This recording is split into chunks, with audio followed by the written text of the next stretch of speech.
动力电池主要的应用场景是电动工具，通过强劲的放电能力，输出足够大的功率为电动工具供电。戴森作为知名的手持吸尘器品牌，具备出色的使用体验，拥有广大的用户基础，并且市面上也有大量的第三方配件供应。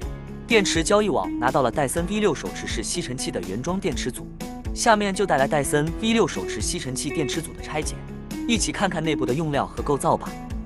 首先，戴森 V6 手持吸尘器电池组外观。戴森 V6 吸尘器电池组采用灰色外壳，在电池组尾部为充电插座。电池组侧面设有 LED 指示灯，按下电源按键，电池组亮起蓝色指示灯。在电池组底部粘贴信息标签。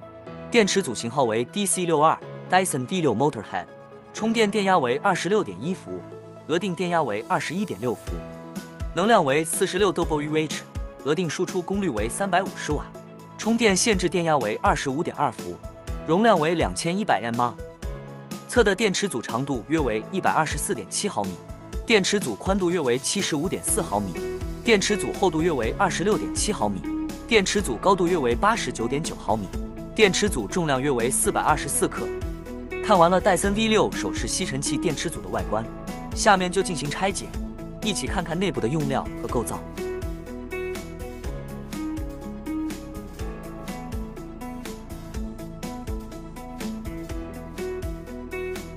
沿电池组外壳接缝撬开壳体，内部电池采用塑料框架固定，并粘贴泡棉胶带缓冲。在塑料框架上设有电池保护板，电源开关和充电插座通过导线焊接连接，导线冷压端子焊接，电池镍带也通过焊接连接。从壳体中取出电池框架，微动开关来自东南电子，微动开关型号 Q10EF。电池点焊镍带焊接连接到保护板。保护板涂有胶水，用于防尘防水保护。电池正负极和分体电压采样镍带通过焊接连接到保护板，电池为6串连接，侧面点焊连接镍带，断开连接电池与保护板的镍带，从塑料框架内部取出电池。电池来自索尼，型号 US18650 VTC4， 电池容量为2100mAh， 能量为 7.77 万 H。电池标称电压为 3.7 伏，充电限制电压为 4.2 伏，具备 30A 放电能力。清理掉电池保护板正面的胶水，左侧焊接 MCU 和电池保护芯片，下方焊接电流取样电阻和控制电池组输出的 MOS 管，右侧设有电池输出夹片、保险丝和 LED 指示灯。电池保护板背面涂有3防漆，并焊接一颗热敏电阻，检测电池温度进行过热保护。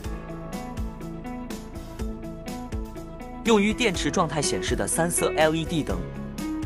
30A 贴片保险丝用于电池组过流保护。电池放电保护管来自安氏。一颗孝特基2极管来自 ST 意法半导体。2米 Omega 取样电阻用于检测电池组电流。上方100米 Omega 取样电阻用于充电电流检测。电池保护芯片来自 Renesas 瑞萨，型号 ISO94208。保护板 MCU 来自微星科技，型号 PIC16 LF1847。戴森 V6 手持式吸尘器电池组采用灰色塑料外壳，通过螺丝安装到吸尘器底部组成整体。电池组内部采用6串18650电池组成，电池采用索尼 VTC4 动力电池，容量为2100mAh， 放电能力为 30A。18650电池采用绝缘支架固定，镍片点焊连接。还设有热敏电阻检测温度进行过热保护，保护板涂胶绝缘密封，提升可靠性。电池组内部用料均为知名品牌，整体做工扎实可靠。